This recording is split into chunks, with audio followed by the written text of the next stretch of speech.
In this video, I'm going to teach you how to use logic in Typeform. In order to do that, first head over to typeform.com and click on this Get Started, it's free option right here, or this Sign Up option in order to create an account on Typeform. Now, if you already have one, just head over and click on this Login option that we can see right here. Since I already have an account, let me just head over and then log in. Now here is my actual dashboard. So I have in here these forms. So on my case, let's head over and then choosing here this form. And then in order to use a logic, it can be implemented inside it.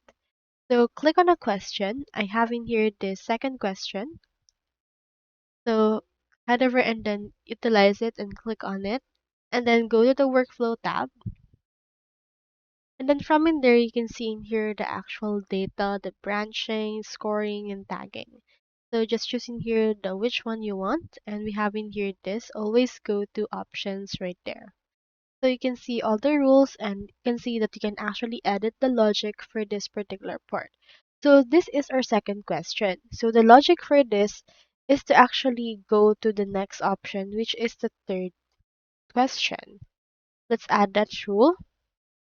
And then in here, you can see segment respondents. You can customize flows and calculate scores. So for example, this is a yes or no question. So if they answered yes, you will be redirected to the third question. But if they answered no, they can be redirected to the next. So you can add a rule based on this. If 2 is A, you can input go to number 3. Now, if 2 is B, you can go to number 4. So that's how logic works basically. So you can also delete some rules if you would want to. Just head over and save it once you're done. So that's all there is today, and I hope this video helped you out.